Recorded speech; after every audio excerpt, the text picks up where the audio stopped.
Welcome to Monk and Pramanu in the physics session, and today we are discussing the derivation of Compton wavelength formula.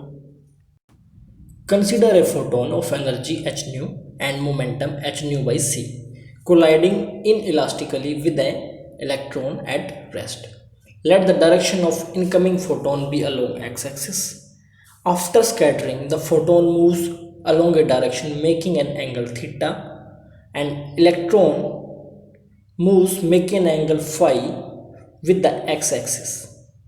Let Pe be the momentum of scattered electron and Pf is the momentum of scattered photon. अगर हम diagram देखते हैं तो diagram में एक photon आता है left side से अलोंग एक्स एक्सिस ट्रेवल करता है राइट की तरफ और बीच में मिलता है उसको इलेक्ट्रॉन टकराने के बाद जो उनकी कोलिजन होती है उसके बाद इलेक्ट्रॉन ऊपर की तरफ मूव कर जाता है, उसको बोलते हैं scattered electron with angle phi and scattered photon with angle theta. अब बात करें अगर इन इलास्टिक कोलिजन की तो उसके अंदर जो काइनेटिक एनर्जी है वो कंजर्व्ड नहीं रहती, जबकि कंजर्वेशन ऑफ मोमेंटम का रूल एप्लीकेबल होता है। तो हम यहाँ पर using law of conservation of momentum in direction x apply करेंगे।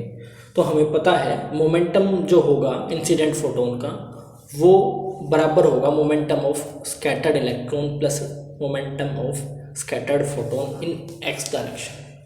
तो अगर हम देखें एक्स डायरेक्शन के अंदर P I is the momentum of photon जो हमने लेट किया था, और स्कैटर्ड इलेक्ट्रॉन का मोमेंटम क्या है वो है पी ई कोस थीटा। अगर हम यहाँ से पी ई कोस फाई अगर हम इस ट्रायंगल से लें और मोमेंटम ऑफ फोटोन होगा पी एफ कोस थीटा इस ट्रायंगल से लें। तो using law of conservation of momentum in Y direction, इसी तरह वाई डायरेक्शन में जो मोमेंटम होगा फोटोन का और उसके बाद जब कोलिजन होता है तो स्कैटर्ड इलेक्ट्रॉन का और मोमेंटम ऑफ स्कैटर्ड फोटोन का वो हम राइट डाउन कर लेंगे। तो अब एक बात हमें पता है कि जो अपना फोटोन है वो एक्स डायरेक्शन में मूव कर रहा है, तो उसकी जो मोमेंटम है वाई डायरेक्शन के अंदर ज़ीरो होगी। और जब इलेक्ट्रॉन अगर इस कंपोनेंट को हम रिजोल्व करते हैं तो हम इलेक्ट्रॉन का जो मोमेंटम लिख सकते हैं वाई डायरेक्शन में वो होगा पी ई साइन फाई। ये डायरेक्शन में अगर हम मोमेंटम लिखें फोटोन का तो वो होगा minus P F sine theta. यहाँ पर पी ई साइन फाई है, इलेक्ट्रॉन के केस में थीटा नहीं है। अब कैलकुलेशंस पार्ट में हम देखते हैं, हम रीराइट लिखते हैं, दोबारा लिखते हैं इक्वेशंस को फर्स्ट और सेकंड को। पी ई कोस फाई होगा P I minus P F cos theta. हमने राइट साइड की इक्वेशन को लेफ्ट साइड में लिख दिया है और हमने पी ई यानी कि जो मोमेंटम है इलेक्ट्रॉन का वो अलग निकाल लिया है। और सेकंड इक्वेशन में हमने P E sine phi is equal to लिख दिया है पी एफ साइन थीटा।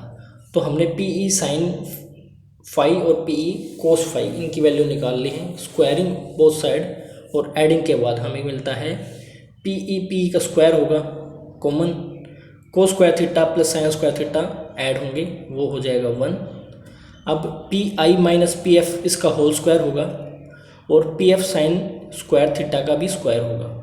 तो अगर हम इसका स्क्वायर करते हैं तो हमें मिलता है ये 1 हो गया, पी ई स्क्वायर सेम रहेगा, पी आई स्क्वायर होगा plus P F square cos square theta minus 2ab का फॉर्मूले के according 2 P I P F cos theta होगा प्लस में 2 P F square sine square theta normal है। अब इसको हम इकट्ठा करके लिखते हैं P square F cos square theta और P F square sine square theta, ये अगर हम कॉमन ले लेते हैं यहाँ से पी एफ तो वो हो जाएगा 1 cos square theta plus sine square theta 1, तो बचेगा 2 P I P F cos theta. तो यहाँ पे इक्वेशन हो जाएगी P E square is equal to P I square plus P F square minus 2 P I P F cos theta. अब हम rule apply करते हैं कंजर्वेशन ऑफ एनर्जी का। अगर कोई भी कोलिजन है तो वो कंजर्व ऑफ एनर्जी को तो फॉलो करेगा ही, टोटल एनर्जी जो है वो कंजर्व होगी। एम नॉट यहाँ पर रेस्ट मास इलेक्ट्रॉन का, इनिशियल एनर्जी हो जाएगी उसकी M naught C square, final energy होगी E is equal to M naught square C की power 4 plus P E square C square whole का अंडर रूट। अब इक्वेशन के अकॉर्डिंग हमें एक बात पता है जो एनर्जी है वो बोथ इलेक्ट्रॉन और फोटोन की कोलिजन से पहले और इलेक्ट्रॉन और फोटोन की एनर्जी कोलिजन के बाद इक्वल होगी according to conservation of energy. अब यहाँ पर हम वैल्यूज़ पुट करते हैं। अगर हम फोटोन की एनर्जी शुरू में बात करें तो वो होगी एच न्यू नॉट। अगर इलेक्ट्रॉन की एनर्जी की बात करें वो होगी M naught C square initial energy, और एच न्यू फोटोन की एनर्जी बाद में, और इलेक्ट्रॉन की एनर्जी बाद में वो होगी M naught C square C की power 4 M naught square C की power 4 plus P E square plus C square उसका अंडर रूट। अब इसको रीअरेंज करेंगे हम दोबारा से, तो हम जो अंडर रूट वाली टर्म है उसको एक तरफ लिख लेते हैं, बाकी टर्म को हम एक तरफ लिख लेते हैं। तो हमारे पास होगा अंडर रूट वाली टर्म लेफ्ट साइड में इक्वल टू होगा H nu naught minus H nu plus M naught C square. अब स्क्वायरिंग करते हैं दोनों तरफ, तो अंडर रूट हमें हटाना है, अंडर रूट हट जाएगा स्क्वायरिंग करने के जस्ट बाद, और इधर हम 2ab का फॉर्मूला यूज़ करेंगे। h यहाँ से कॉमन ले लेते हैं, ना भी लेंगे तब भी कोई दिक्कत नहीं है। यहाँ पर स्क्वायरिंग होगी, अगर हम स्क्वायर करेंगे तो 2ab का formula H nu minus H new, ये हम एक क्वांटिटी रखेंगे तो ये हो जाएगा इसका स्क्वायर, फिर होगा सेकंड b का स्क्वायर यानी कि M naught C square C की पावर 4 प्लस 2ab वाली term 2 M naught C square into में H nu naught minus H nu. Right side left side दोनों साइड एक ही टर्म है, एम नॉट स्क्वायर सी की पावर 4 जो cut जाएगा, तो टोटल बचेगा लेफ्ट साइड में पी ई की पावर 2 सी की पावर 2 यानी कि P E square C square, उसके बराबर होगा H nu naught minus H nu whole square plus 2 M naught C की power 2 H nu naught minus H nu. अब यहाँ पर हम P E square C square की जो वैल्यू है वो सब्स्टिट्यूट करेंगे वहाँ पर इक्वेशन 3 से हम पी ई स्क्वायर की वैल्यू निकाल कर यहाँ सब्स्टिट्यूट कर देंगे, तो हमें मिलेगा P I square C square plus P F square C square minus 2 P I P F cos theta C square. अब देखने वाली बात ये है कि वहाँ पर जो बीच में हमारे पास c की वैल्यू जो थी वो एक्स्ट्रा है, जो हमने ऊपर से ली है दोनों की तरफ।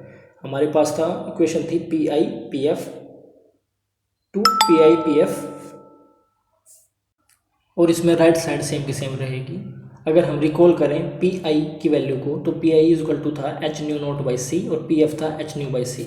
अब इसको सब्स्टिट्यूट करते हैं हम, तो हमें मिलता है सी से ऊपर नीचे वाले सी कट जाते हैं, तो H square nu not square plus H square new square minus 2 H square को एक तरफ निकाल लेते हैं 2 एच और दोनों इकट्ठे लिखेंगे, एच स्क्वायर हो गया nu naught nu cos theta equal to right side same के सेम।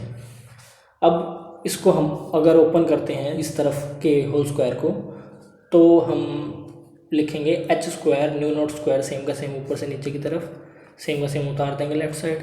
राइट साइड में हो जाएगा एच स्क्वायर न्यू स्क्वायर, जो कि लेफ्ट साइड में क्या है सेम क्वांटिटी है तो कट जाएगी। नेक्स्ट है बी का स्क्वायर यानी कि एच स्क्वायर न्यू स्क्वायर, ये भी कट जाएगा। 2ab वाली टर्म होगी जो होगी minus 2 H square nu naught and nu plus ऊपर का सेम उतार देंगे 2 M naught C square H nu minus H nu. अब राइट साइड से minus 2 H square nu naught, इसको हम उस तरफ भेजते हैं और वहाँ से 2 H square nu not common लेते हैं, तो वहाँ बचेगा 1 माइनस इस टर्म में बचेगा कोस थीटा इक्वल टू होगा राइट साइड में जो था वो सेम का सेम। 2 से 2 कट गया, एच से एक एच कट गया, एक एच बच गया और न्यू नॉट बच गया, 1 माइनस कोस थीटा बच गया। इधर बच गया M naught C square nu minus nu naught. और अगर हम लिख सकते हैं यहाँ पर सिंपल सी है equation lambda S equal to C by nu, और यहाँ पर इक्वेशन हो जाएगी lambda S minus lambda naught equal to H over M naught C 1 minus cos theta, और यहाँ पर H over M naught C equal to Compton wavelength of electron. ये constant है लेकिन इसको हम बोलते हैं कॉम्पटन वेवलेंथ ऑफ इलेक्ट्रॉन, और ऊपर है जो वेवलेंथ लिखी है हमने वो है स्कैटर्ड फोटोन की वेवलेंथ यानी कि लैम्डा एस।